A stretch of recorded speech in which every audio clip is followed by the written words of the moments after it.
Look, Saquon, he's had a history of injuries. We all know this. But if he misses 3 weeks, like Schefter said that he did, that could be detrimental for the New York Giants. I also think that, and I'm not saying this because the Niners are so good and the Giants can't win a football game. You can win any football game you play. The beauty of the NFL is it never makes sense. And Great point. But it's true. Like, I promise you this. I think the Giants are going to keep Thursday night's game close. I don't think they're going to win, but I think it's going to be a surprisingly close game. And I'm not going to sit here and bore you with any reason why, because there are no reasons why. Like, there's nothing we've seen from the Niners through 2 weeks or the Giants through 2 weeks that would somehow get me to that opinion. Here's where I got my opinion from. The NFL makes no freaking sense. And sometimes when things line up in a way that seem completely obvious, the opposite occurs. With that said, so I want to make this clear. I'm not saying this because the Niners are so good. I'm saying this because I want to be smart over a full season.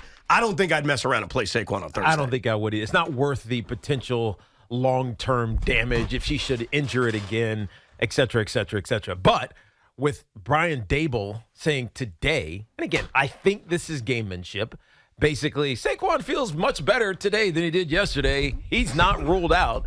He better be playing on Monday night. Yeah. That's all I'm saying about that. Well, I think it's also Brian Daboll, and right now this is not a problem. It'll be a problem if they lose a lot of games. He wants to be Belichick. Like, he's a Belichick clone. He likes to not give you anything. Yep. Whether it's what he said at halftime, whether it's play calling responsibilities, whether it's Saquon's availability on Thursday. And the way it went at this press conference earlier today is a reporter assumed Saquon wasn't playing the way we're all assuming, and Daboll cut him off to say, well, I don't know. We haven't ruled him out for Thursday yet. And that, to me, reeks of not even gamesmanship, which is probably like 10% of it maybe, but it reeks of he doesn't want to tell you anything. Yeah. He's not going to tell you on Tuesday that he's not playing on Thursday. Outright disguise. Yes. Outright, we're going to throw a smoke screen up so you have no idea, and the San Francisco 49ers have no idea. And by the way, this is exactly what Bill Belichick used to do. That's what I'm saying. Exactly. I mean, Bill would go to the point of manipulating the injury report, yes, which would get you in trouble. Now, the Giants' official injury report has not come out yet, so we have no idea what Saquon's status actually is, but I bet it's going to be questionable. Now, if Brian Daboll really wants to be Bill, here's what he's really got to do. Set up some cameras when the Niners are practicing. You want to take this thing to another level? Let's deflate some footballs and set up some cameras, and now we're really the Patriots. But here's my question. Daniel Jones has big hands. He doesn't need that. Yeah, right. Here's my question. Assuming Saquon doesn't play, and we both assume he's not going to play. Yeah. What is the Giant offense? They had a great second half against Arizona. Saquon was a big part of that. Well, he was and he wasn't. Because let's think about, Sean's Cinco de Five-O yesterday, 5 o'clock today as well. His Cinco de Five-O were the five biggest plays. A lot of them were Daniel Jones led, including the Jalen Hyatt bomb first play. That drive, Saquon didn't touch the ball. They scored in 3 plays. But you know that even when he doesn't touch the ball, he makes an impact. You got to account for him. Of course. It was a zone read that Daniel Jones scored on. The defensive end is flying down the line of scrimmage because he's trying to go get Saquon. And Daniel Jones just pulls it and trots into the end zone. So, yes, he's a big influence, but a lot of what they did in that second half, it was Daniel Jones. But Saquon scored 2 touchdowns, so that's obviously a huge part of it. Now, can Eric Gray or Brightwell or Matt Breida, probably going to be Matt Breida, can they replace what Saquon brings? No, not even close, because Saquon's a hefty, dynamic runner. Those guys are good players.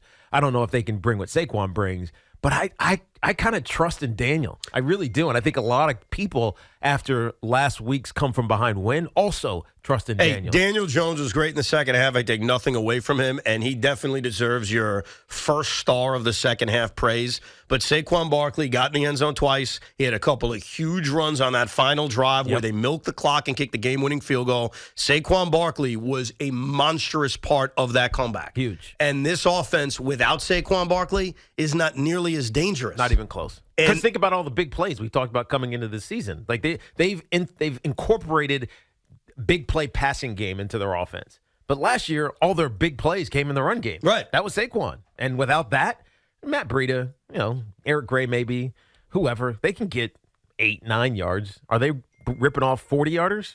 60-yarders? I don't know. No. And you don't have to account for Saquon Barkley being on the field. It's funny, the Giants made the right decision. Like, we all agree running back has been devalued over the last bunch of years. Now, they got him back. He's happy. He's playing football. And we've seen a lot of running backs get hurt over the first few weeks of the season. Mm-hmm. But on a game like Thursday night and a game next Monday against Seattle, if he's not playing, it doesn't mean the Giants can't win. Yeah. But it hurts their chances in a major way. He's their most dynamic offensive player. It changes their offense, Ev. It'll look very different than what it has over the last year and change. Yeah. Now, the thing that kind of bothers me is I don't like being lied to. I don't like being misled. And I think what some people around here, not you, Tiki, forget is that I'm a geek who got a lot of time on my hands. So yesterday on this show, and it was very passingly, so I kind of let it go because, whatever. We're focused on what happened on Sunday. Giant insider, giant historian, giant reporter, giant fanboy, Sean Morash made just a very quick comment about Daniel Jones with Saquon Barkley. I've seen enough of the Daniel Jones games to know, for whatever reason, when Saquon Barkley has been out, Daniel Jones has risen to the occasion. So here's the problem. Last night, during two just completely boring football games that I watched, along with Jose Budo, my guy, you'd have no idea what that means. That's okay. Along with those three things, I was curious, because I'm a curious guy. I know the Mets did well. It's okay. Thank you. How does Daniel Jones do without Saquon Barkley? Because it's a fair question. Saquon has missed a lot of time. Not last year, by the way. The one game he didn't play last year was that final game of the season. Daniel didn't play it either. And I looked it up. And what I noticed is when Saquon's not on the field, when he has not played in a game, Daniel Jones has thrown 16 touchdown passes to 16 interceptions. Is that good? No. Sean, is that good? No. No. It's also a lazy stat lookup. Oh, hold on a second. Not lazy. This took me an hour. That is the opposite of lazy. Kidding me? Sitting there on Pro Football Reference. Then I looked at, all right, Daniel's dynamic with his legs. When Saquon plays, 12 of Daniel's 13 touchdown runs came when Saquon was at least a threat. He has only one rushing touchdown without him. So my question is, what the hell are you talking about? Here's where your argument is completely flawed, Evan. Go get him. All right? Go get him. Number one, no kidding. We really started to see Daniel Jones figure out how to run the ball last year in a new offense when Saquon was on the field all the time. Except for the fact that you forget that the Giants beat the Packers last year in that crazy game with Daniel Jones putting him on the back when Saquon left the game and he's carrying the carcasses of Marcus Johnson and David Sills down to the end zone. And in 2020, when the team was absolutely dog food in a bad division and the Giants lost Saquon, they remained relevant and won games, not a lot because all they had was 6 wins, behind Wayne Gallman, who rushed for 682 yards in Saquon's absence those weeks. The point being this, is Saquon an add-on to this Giant team? No doubt about it. But we have now evidence that the Giant offense, when Saquon Barkley is not a part of it, has functioned behind Daniel Jones. Not always sexy, but Daniel Jones has the ability to put the team on his back. And this injury, after what we just saw in the second half, and yes, a lot of it was play action helped by it, I think the Giants will be forced to let Daniel Jones cook and play to his strengths, which was adding Hyatt and Waller in that speed. First of all, get him, Morash. I don't think you proved anything. I do agree that, of course, they're going to have to let him cook. What are their options? They're not going to hand the ball to Gary Brightwell and Matt Breida 25 times. But you're acting like this is Brad Johnson to Warwick Dunn. I mean, that's not exactly the case. By the way, did it ever dawn on you that maybe Saquon was a lot more successul last year because the defenses had to eye in on Daniel Jones trying to keep stuff on Boots? Did that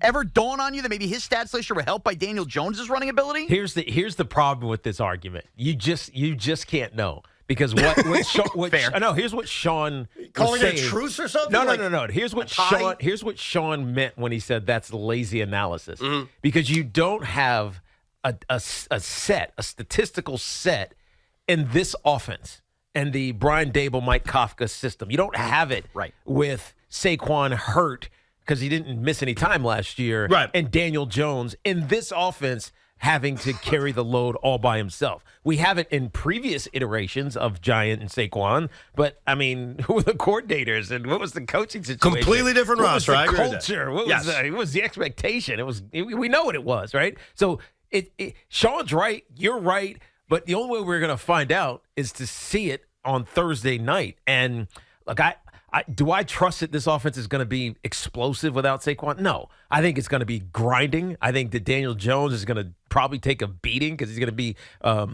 relied upon to do a lot of the ball carrying as well as try to make some big plays down the field. But at the same time, I just trust him. Right? I don't know why, and I mean, he's had one great season, or one really good season, I should say. It wasn't great because he didn't throw for 4,000 yards, but he was really a big part of why they won a lot of games last year. But I just feel like he's got that it. You know what I mean? It's why when people were always asking me about him and Aaron Rodgers or Dak Prescott, these conversations that I've kind of created myself, I always tend to lean towards Daniel Jones. There's just like this trust and this unknown ceiling that I believe he still has in front of him, and that's what's exciting to me. And unfortunately, because nobody wants Saquon out, we're going to find out what he's all about on Thursday night. And if he puts together a big-time performance and picks up where he left off in the second half against Arizona, not only on a short week, not only without Saquon Barkley, not only without a questionable offensive line because we still don't know about Andrew Thomas, but against this team, against the Niners, who have studs everywhere. I think it would be a game that would certainly change a lot of anti-Daniel Jones opinions. Oh, yeah. Because I think for a lot of not just Giant fans, but anti-Jones people, what happened in the last two quarters against Arizona was necessary, but it didn't move the needle. No. It didn't change anybody's opinion on it. Because people just assume Arizona stinks. Right. And Daniel Jones just was taking advantage of a bad team. No question. Now, it was still clutch. It was still needed. He still saved the season, so I give him a lot of credit for it. But if you want to move the needle on what you think of Daniel Jones, and it's tough to get people to change their opinions. I mean, I think we're all, even if we don't do it on purpose, we get stuck in how we think about a player. Look, I'm in the same boat with Zach Wilson. Yeah. It's going to take a lot, not because I don't want to be wrong. Trust me, I do. It's going to take a lot for me to say, you know what? Zach Wilson doesn't stink.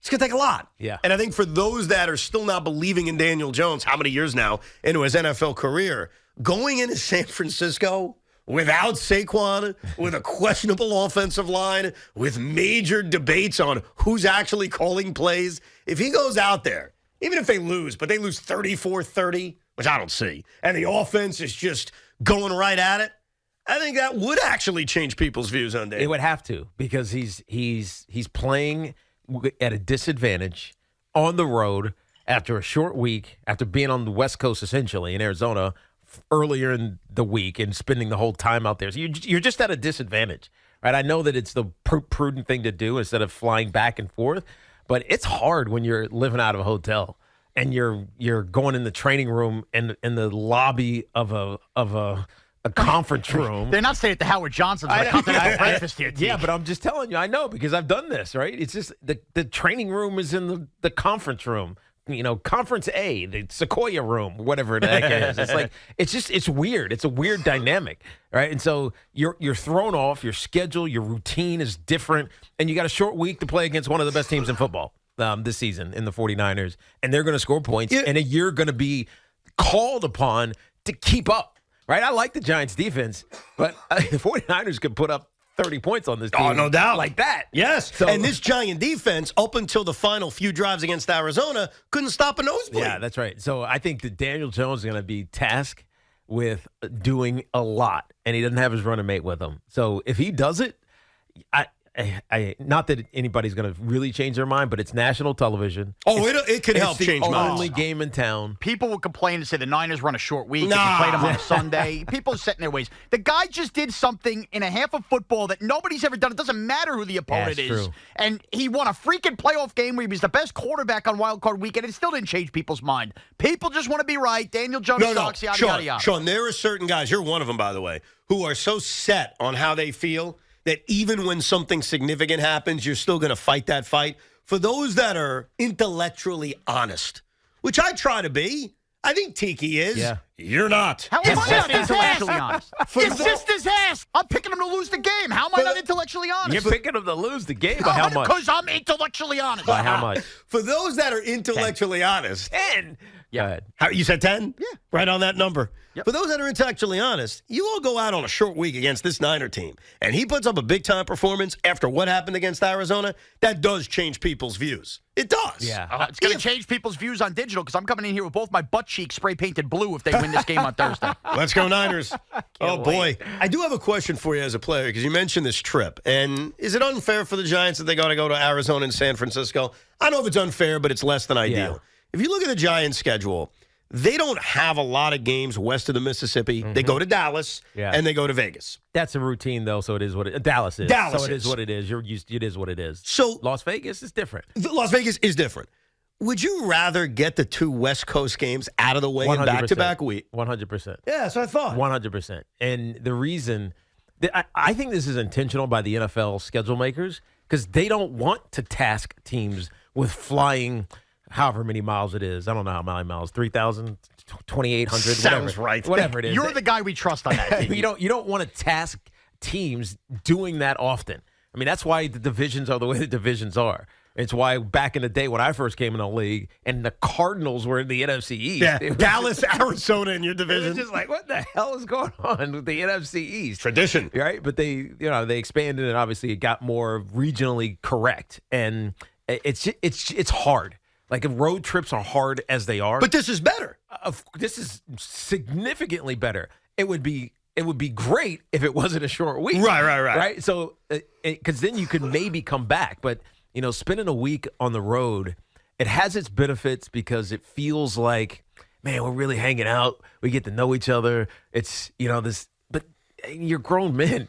Like, you don't really, I guess you do care, but I don't know. It's just odd. But what are you guys doing out there when you're on a trip like Well, this? that's the thing. You're getting in trouble. That's it. Because the staff has to make it as normal a week as they can. So if you have a Tuesday off, guess what? You have Tuesday off, right? I doubt it'd be this week because it'll probably be Monday. It was a short day, kind of off day. Tuesday's basically your Friday, and Wednesday is like your walkthrough before the game on Saturday. So it's a weird week as it is already. But guys got to have free time. And guys with free time on foreign cities, you're going to go have some fun. But this is preferred. Like, because I was thinking about that. Who the hell wants to fly out west multiple times? In fact, we got a guy here who's doing it. I feel bad for him. You know Pete Hoffman, your old producer? Yeah, of course. Pete has a great job now. He helps produce the New York Giants, and he's on site for every game. Yeah, on the radio. So he was in Arizona on Sunday, flies back to produce BT and Sal. Red Eye, right? Didn't he get in at 5? Red-eyed that SOB. Yeah. Recorded a Rico in the middle. Good job by him. Did he really? How is that possible? He just pressed record. He didn't do anything. Oh, got it. But I appreciate it. But was he? He wasn't a contributor. Well, he produced it and I posted know, it. but he wasn't. No, he usually is a voice. No, he took a break. All right, I got think it. he needed a break. Yeah. And now he's flying back tomorrow. Yeah. Like, can you imagine that? He made it back. BT didn't even make it back from Dallas on Monday. I know. BT did a remote, right? Pete's committed, man. Yeah. Or should be committed. Subscribe and listen to the Rico Brogna podcast. You just love playing that. the That's Rico like your, Brogna. that's like your favorite thing to play. Interesting. CJ is in Oceanside. What's up, CJ? Hey, What's I up, just dude? want to go ahead and say, and full disclosure, I'm a Jets Mets fan. Evan, I'm right there with you. Yeah. Rash, let me just tell you something. You have to do your homework when you're coming to Evan, okay? I agree. I just did my homework and exposed him, CJ. Not really. Okay. No. Yeah, but you didn't, though. I You did. pointed out I one- did. I told him exactly what Right, happened in Green okay. Bay. You were probably at IHOP because your wife won't let you watch all the games, and you missed what he did in Green Why Bay. are you in London. attacking such a good guy like CJ? He's making a my great God. point He's about coming how I after me. schooled you. He's coming and- after me. Sean, listen. I'm just going to let you know, you're on thin ice. This is the big leagues. Thin And ice. You better just tread lightly here, okay? You know Yeah. what I'm saying? No, I think CJ gave him a good warning. You got to come with facts. You got to come ready. I We just understand. came with facts. I gave you Wayne Gallman's stats in 2020. I gave you what happened versus the Packers last year, and you piffed at it 16 because you did picks. an hour's worth of research. It resulted in nothing. 16 picks, 16 touchdowns without Saquon. That's not good. Different quarterback now with the turnovers. And I invalidated all of it. Yeah, we're both schmucks. What can I say? We'll get your calls coming up, 877-337-6666. Tiki is upset. And I understand why. There's been something said over the last 2 days. There's been a lot of just things said over a certain Giant player over the last 48 hours that just may have crossed the line. So Professor Tiki is going to school everybody at this radio station that has taken shots at a certain New York Giant.